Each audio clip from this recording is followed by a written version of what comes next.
नमस्कार दोस्तों, स्वागत है आप सभी का एक बार फिर से आपके अपने इस यूट्यूब चैनल पर। आज की इस वीडियो में हम पढ़ने वाले हैं क्लासिकल कंडीशनिंग थ्योरी ऑफ पैवलोव। ये बहुत ही इंपॉर्टेंट कंसेप्ट है, एक थ्योरी है चाइल्ड साइकोलॉजी की दुनिया में, और बेसिकली ये बताती है कि कैसे बच्चे सीखते हैं। स्पेसिफिकली हम बात करें तो बच्चों में कैसे हैबिट फॉर्मेशन होता है, इस थ्योरी से हमें समझने में हेल्प मिलती है। इस थ्योरी को अक्सर हिंदी में अनुबंधन सिद्धांत भी कहते हैं, इसलिए कभी भी कंफ्यूज मत होइएगा, आपको हिंदी और इंग्लिश शब्दों का ज्ञान होना चाहिए।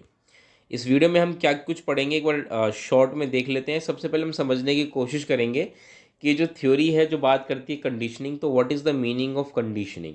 कंडीशनिंग का बेसिक मतलब होता है कि जब हम स्टिमुलस और रिस्पॉन्स के बीच में एक कंडीशनिंग, एक संबंध स्थापित कर देते हैं, तो वो कहलाती है कंडीशनिंग। स्टिमुलस क्या होता है, इसको भी हम अभी आने वाली वीडियो में समझने की कोशिश करते हैं, फिर हम वहाँ डिटेल में अच्छे से समझेंगे कंडीशनिंग क्या होती है। फिर हम बात करेंगे जो पेवलोव ने एक्सपेरिमेंट किया था डॉग के ऊपर, that is the famous experiment, उसको हम डिटेल में डिस्कस करेंगे। फिर उस एक्सपेरिमेंट से निकले हुए कुछ टर्म्स होंगे जैसे यूसीएस, सीएस, यूसीआर, सीआर, इन सारे टर्म्स को समझेंगे। एग्जाम में क्वेश्चंस भी आया है डायरेक्टली इसी के ऊपर, सीएस और यूसीएस को लेकर के, ये सारी चीज़ हम डिटेल में डिस्कस करेंगे। फिर हम एक एक्सपेरिमेंट और डिस्कस करेंगे जो कि लिटिल एल्बर्ट एक्सपेरिमेंट के नाम से जाना जाता है, जो कि वॉटसन ने किया था। फिर कुछ इसके बाद लास्ट में हम इस थ्योरी के कुछ इंपॉर्टेंट कंसेप्ट्स को डिस्कस करेंगे, जैसे कि स्टिमुलस जनरलाइजेशन, डिस्क्रिमिनेशन, ये कुछ ऐसे कंसेप्ट होंगे जो कि लास्ट में हम डिस्कस करेंगे। चलिए वीडियो की शुरुआत करते हैं। सबसे पहले एक थोड़ा सा ब्रीफ डिस्क्रिप्शन ले लेते हैं इवॉन पेवलोव के बारे में, जिनको कि कहा जाता है क्लासिकल कंडीशनिंग थ्योरी इन्होंने ही दी थी। ये एक बेसिकली रशियन फिजियोलॉजिस्ट थे, ये साइकोलॉजिस्ट नहीं थे, फिजियोलॉजिस्ट थे। और जब इन्होंने ये थ्योरी दी थी, जब इन्होंने इस पे काम किया था, तो एक्चुअल में ये ओरिजिनली क्या था कि ये एक एक्सपेरिमेंट कर रहे थे कि कैसे डॉग में डाइजेशन प्रोसेस होता है, उसको वो स्टडी कर रहे थे। उस एक्सपेरिमेंट के दौरान उन्होंने कुछ ऑब्जर्वेशन देखा कि सेलिवेशन किस तरीके से डॉग में हो रहा है, और उसके बाद वो इस कंडीशनिंग थ्योरी पर आए। तो ओरिजिनली ये कंडीशनिंग थ्योरी को लेकर रिसर्च नहीं कर रहे थे, इनका रिसर्च किसी और चीज़ पर था, लेकिन बाद में उससे इन्होंने ये थ्योरी निकाली। बेसिकली फिजियोलॉजी एंड साइकोलॉजी के फील्ड में इन्होंने काफ़ी वर्क किया है। बाद में आप पाएंगे कि जब इन्होंने ये थ्योरी डेवलप की, उसके बाद उन्होंने और ज़्यादा वर्क किया इस थ्योरी के ऊपर। इनको नोबेल प्राइज़ भी मिल चुका है, तो ये एक नोबेल प्राइज़ विनर है, और बेसिकली ये साइकोलॉजी की दुनिया में क्लासिकल कंडीशनिंग थ्योरी के लिए जाने जाते हैं। क्लासिकल कंडीशनिंग थ्योरी की अगर मैं बात करूं, तो सबसे पहले समझने की ज़रूरत है कि इसके और भी नाम हैं। एग्ज़ाम में अगर इसके अलावा ये नाम आ जाए, जैसे कंडीशन रिस्पॉन्स थ्योरी भी इसको कहते हैं, रेस्पोंडेंट कंडीशनिंग थ्योरी भी इसको कहते हैं, और सबसे इंपॉर्टेंट टाइप एस कंडीशनिंग भी इसको कहा जाता है। एग्जाम में इस क्वेश्चन आ रखा है टाइप एस कंडीशनिंग को लेकर के, तो टाइप एस कंडीशनिंग का मतलब समझ जाइएगा, क्लासिकल कंडीशनिंग की बात हो रही है।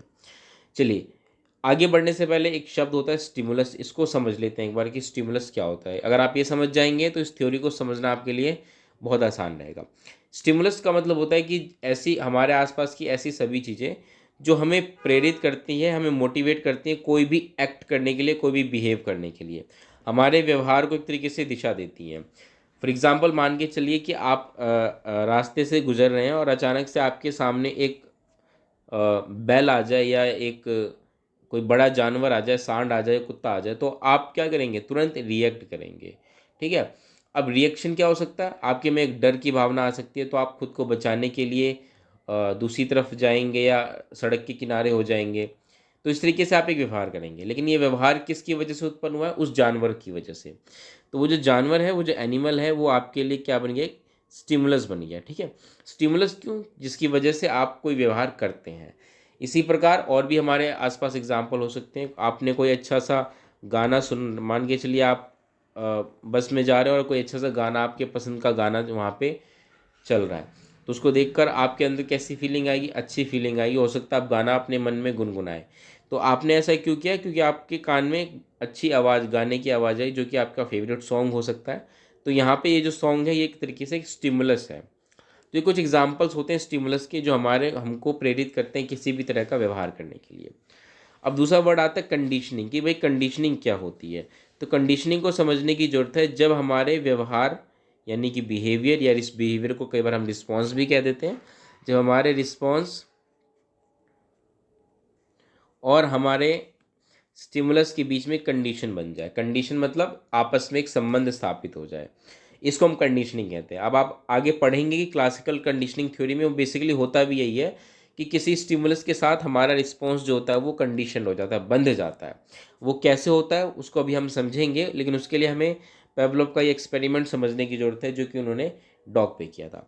जैसे कि मैंने बात आपको शुरू में भी बताई है कि ये एक्सपेरिमेंट बेसिकली वो कंडीशनिंग थ्योरी को की वजह से नहीं कर रहे थे, बल्कि उनका ओरिजिनल पर्पस कुछ और था। वो तो डॉग में डाइजेशन प्रोसेस को लेकर के एक स्टडी कर रहे थे और उस दौरान उन्होंने ये ऑब्जर्वेशन देखी। इसमें उन्होंने क्या किया कि एक जानवर को यानी कुत्ते को इस प्रकार से एक स्ट्रक्चर तैयार किया गया था और इस स्ट्रक्चर में उन्होंने इस कुत्ते को इस प्रकार से बांध के खड़ा किया। उसके साथ उन्होंने कुछ इस प्रकार से एक व्यवस्था बनाई कि उसके सामने जब भी खाना रखा जाता था, जो लार उसके मुंह से आता था उसको नापा जाता था। तो ये पूरी व्यवस्था इस तरीके से बना के रखी गई थी। अब होता क्या है, पेवलोव क्या करते हैं कि इस कुत्ते के सामने जैसे ही खाना लाया जाता है, ये कुत्ता क्या करता है, लार अपने मुंह से निकालने लगता है। तो ये तो हो गया एक जनरल बिहेवियर। अब यहाँ पे भोजन बच्चे इस कुत्ते के लिए क्या है, स्टिमुलस है। ध्यान रखिएगा, भोजन क्या है, स्टिमुलस है। और इस भोजन को देख के ये कुत्ता क्या करने लगता है, लार निकालने लगता है। तो लार निकालने की जो प्रक्रिया है वो एक रिस्पॉन्स है। अब होता क्या इसमें इंटरेस्टिंग चीज़ ये होती है कि पेवलोव क्या करते हैं कि इसके साथ साथ वो एक स्टिमुलस और लेकर आते हैं जो कि एक साउंड होती है, बेल की साउंड यानी कि घंटी की साउंड। तो एक घंटी की साउंड होती है, ठीक है। इस तरीके से मान के चलिए घंटी है ये। इस घंटी की जो साउंड होती है उससे इसको स्टिमुलस इसको कंडीशन करने की कोशिश की जाती है। कैसे होता क्या है कि पेवलोव क्या करते हैं कि इस कुत्ते को खाना देने से पहले इस घंटी को बजाया जाता है। और ध्यान रहे कि घंटी को बजाने के बाद जो खाना है वो तुरंत पेश किया जाता है, उसमें ज़्यादा अंतर नहीं रखा जाता। मुश्किल से आधे सेकंड का अंतर होता है कि जैसे ही घंटी बजती है कुत्ते के सामने खाना आ जाता है, और जैसे ही खाना आता है कुत्ते के मुंह से फिर से लार आना शुरू हो जाता है। ये प्रक्रिया कई बार दोहराई जाती है, बार बार घंटी को बजाया जाता है, भोजन लेकर आया जाता है, और ये कुत्ता जो होता है जो व्यवहार वो कर रहा है, जो रिस्पॉन्स वो दे रहा है वो करता है। कुछ समय बाद ये देखा जाता है कि घंटी बजाने के बाद अगर भोजन नहीं भी दिया जा रहा है तब भी कुत्ता क्या कर रहा है, लार निकाल रहा है। इसका मतलब क्या है कि लार निकालने की जो उसका रिस्पॉन्स है, जो व्यवहार है, वो एक कंडीशनड हो चुका है, बंध चुका है। किससे, घंटी की आवाज़ से। क्योंकि ओरिजिनली आप देखें तो स्टार्टिंग में घंटी तो थी नहीं, सिर्फ खाना देकर लार निकल रहा था कुत्ते के मुंह से। लेकिन जब घंटी को लेकर आया गया बीच में और घंटी के बजने के बाद जब खाना दिया गया तब भी लार निकल रहा था, और ये प्रक्रिया बार बार दोहराने के बाद जब भोजन को देना बंद कर दिया गया तो तब भी लार निकल रहा है कुत्ते के मुंह से, लेकिन वो सिर्फ घंटी की आवाज़ को सुन के ही निकल रहा है। तो यहाँ पे जो इसका रिस्पॉन्स है वो क्या हो गया, कंडीशनड हो गया है इस घंटी की आवाज़ से। यहाँ पे एक बात ध्यान रखिएगा कि जो ये घंटी की आवाज़ है ये भी एक स्टिमुलस है। ये एक न्यूट्रल स्टिमुलस है। न्यूट्रल स्टिमुलस क्यों है, क्योंकि स्टार्टिंग में घंटी हो या ना हो कुत्ते को उससे क्या फ़र्क पड़ रहा था, कोई फ़र्क नहीं पड़ रहा था। इसका मतलब वो न्यूट्रल स्टिमुलस था, ठीक है। और यही न्यूट्रल स्टिमुलस बाद में कंडीशनड हो जाता है, कंडीशनड स्टिमुलस हो जाता है। कैसे कंडीशनड स्टिमुलस हो जाता है कि अब घंटी की आवाज़ से कुत्ते को फ़र्क पड़ रहा है। क्यों फ़र्क पड़ रहा है, जैसे ही घंटी बज रही कुत्ते के मुंह से लार निकलना शुरू हो जा रहा है। तो आपने देखा कैसे एक न्यूट्रल स्टिमुलस यानी कि बेल की आवाज़, घंटी की आवाज़ एक कंडीशनड स्टिमुलस बन गई।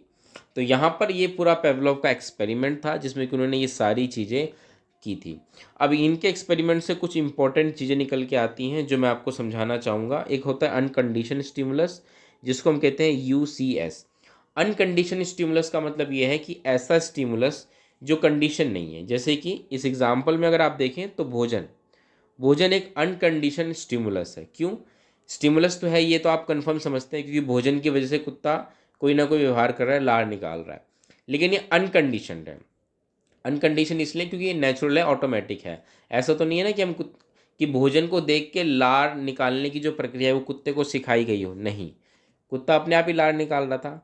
तो ये अनकंडीशन स्टिमुलस है। अगर ये कंडीशन स्टिमुलस होता तो यहाँ पे कुत्ते को सिखाया गया है तभी वो कंडीशन स्टिमुलस होता।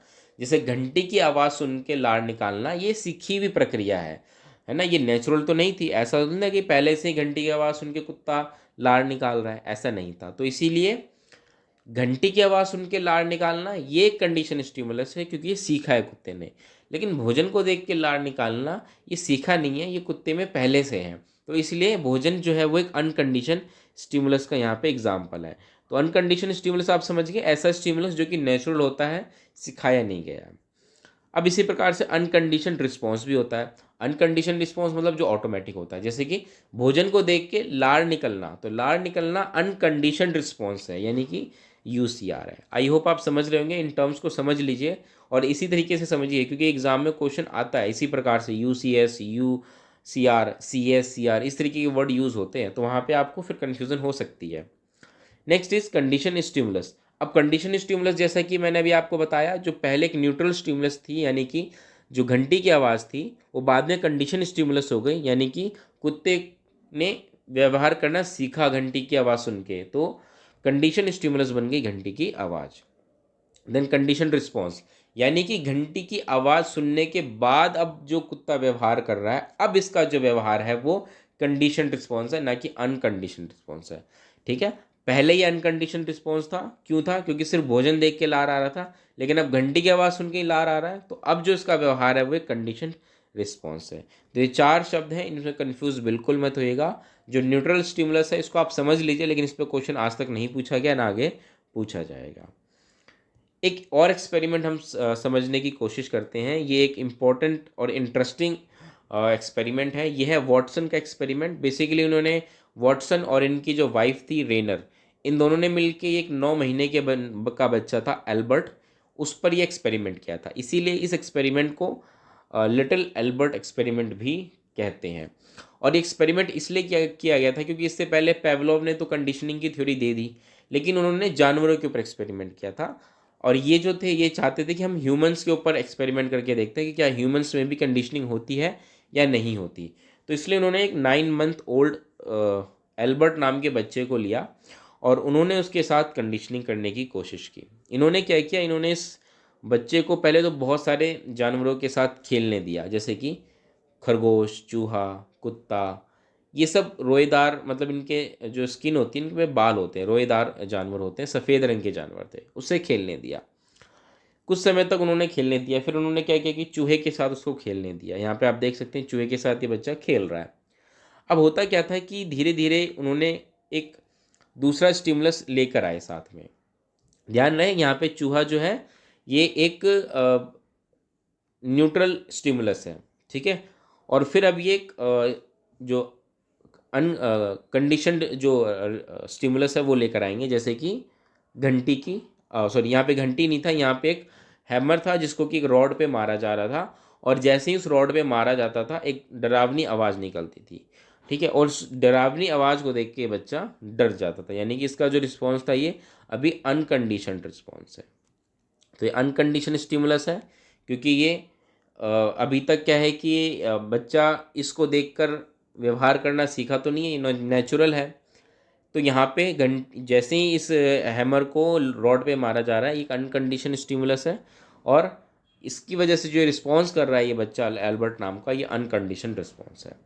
अब जब भी बच्चे के सामने इस चूहे को लाया जाता, ये महिला यही करती थी कि हैमर से रॉड पे मारती, डरावनी आवाज़ निकलती, एल्बर्ट फिर डर जाता।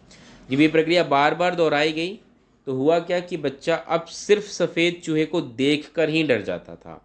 अब यहाँ पे जो ये न्यूट्रल स्टिमुलस था, ये सफ़ेद चूहा, ये कंडीशन स्टिमुलस बन गया है, और इसकी वजह से बच्चे का जो व्यवहार है ये कंडीशनड रिस्पॉन्स हो रहा है, यानी कि अब सिर्फ सफ़ेद चूहे को देखकर ही बच्चा डर जा रहा है। तो यहाँ पर क्या हुआ, यहाँ पर इन्होंने ये देखा कि हाँ, ह्यूमन में भी कंडीशनिंग होती है। और उसके बाद यही नहीं, एक कदम और आगे बढ़े और उन्होंने ये चीज़ भी ऑब्जर्व की कि बच्चा सिर्फ चूहे को देखकर ही ऐसा रिस्पॉन्स नहीं कर रहा, बल्कि चूहे जैसे दिखने वाले बाकी जानवर जिनके स्किन रोएदार होती है, बाल होते हैं सफ़ेद, और उनका रंग भी सफ़ेद होता है, मतलब काफ़ी हद तक वो उससे मिलते जुलते हैं। तो ऐसे सभी जानवरों को देखकर बच्चा जो है वो डर जा रहा था। तो यहाँ पर जो था ये इन्होंने एक बहुत ही इंटरेस्टिंग जो कंसेप्ट निकल के आता है, स्टिमुलस जनरलाइजेशन, जो मैं अभी डिस्कस करूँगा थोड़ी देर में। यहाँ पर एक चीज़ और निकल के आती है जो इन्होंने ये साबित करी। तो इस तरीके से आपने देखा किस प्रकार वॉटसन ने भी इस बात को साबित किया कि ह्यूमंस में भी कंडीशनिंग होती है। कुछ इंपॉर्टेंट कंसेप्ट्स हैं जो कि क्लासिकल कंडीशनिंग थ्योरी से ही जुड़े हुए हैं, वो हमें समझने की ज़रूरत है। पहली चीज़ जो हमें समझने की ज़रूरत होती है कि जब हम कंडीशनिंग की बात करते हैं ना, कि हमारे हमारे व्यवहार में कंडीशनिंग कैसे होती है, तो कंडीशनिंग के लिए सबसे इम्पोर्टेंट चीज़ होता है टाइम इंटरवल का, कि जो सी एस है और जो यू सी एस है उनके बीच में कितना टाइम इंटरवल है। सी एस यानी कि कंडीशन स्टिमुलस और अनकंडीशन स्टिमुलस। अगर मैं पेवलोव वाला एग्जांपल लूँ तो सी एस का मतलब ये हो गया घंटी की आवाज़, और यू सी एस का मतलब हो गया भोजन। यानी कि घंटी की आवाज़ के बीच और भोजन परोसने के बीच दोनों में कितना अंतर है। अंतर जितना कम होगा, कंडीशनिंग उतनी जल्दी उतनी बढ़िया होगी। जैसे कि पेवलोव वाले केस में ये अंतर सिर्फ आधे सेकंड का था, 0.5 सेकंड्स का अंतर था, और इस अंतर पे इन दोनों स्टिमुलस को उस कुत्ते के सामने पेश किया जा रहा था, और इसी वजह से उस कुत्ते में कंडीशनिंग हो पाई थी। लेकिन अगर ये अंतर बहुत ज़्यादा हो जाए, 2 सेकंड 3 सेकंड का हो जाए, तो यहाँ पे कंडीशनिंग होने में काफ़ी समय लगता है। तो सबसे इम्पोर्टेंट चीज़ तो आपको ये समझनी है कि सी एस और यू सी एस के बीच का जो टाइम है वो कम से कम होना चाहिए। बिल्कुल भी कम ना हो, ऐसा नहीं कि दोनों एक साथ ही दे दें, तब भी कंडीशनिंग नहीं होगी। और दूसरी चीज़ ये नहीं कि बहुत ज़्यादा डिफरेंस रख लें कि जानवर या वो जो व्यक्ति है वो अंतर ही नहीं कर पा रहा है कि भाई ये इससे संबंधित है या नहीं है। तो हमें टाइम इंटरवल का ध्यान रखना है। दूसरी चीज़ स्टिमुलस जनरलाइजेशन, जैसा कि अभी हमने देखा वॉटसन वाले केस में कि बच्चा किस प्रकार सिर्फ चूहे को देखकर ही नहीं डर रहा था, चूहे से मिलती जुलती बाकी चीज़ों को देखकर भी वो डर रहा था। तो एक एग्जाम्पल है स्टिमुलस जनरलाइजेशन का। Next is discrimination. डिस्क्रिमिनेशन का मतलब स्टिमुलस जनरलाइजेशन का बिल्कुल उल्टा प्रोसेस है। डिस्क्रिमिनेशन में ये होता है कि जैसे पेवलोव वाला ही मैं एग्जांपल लूँ, तो पेवलोव के केस में कुत्ते को जो साउंड्स दी जाती थी जनरली वो 1000 हर्ट्स की होती थी, और इस हर्ट्स पे जो घंटी बजाई जाती थी और खाना परोसा जाता था।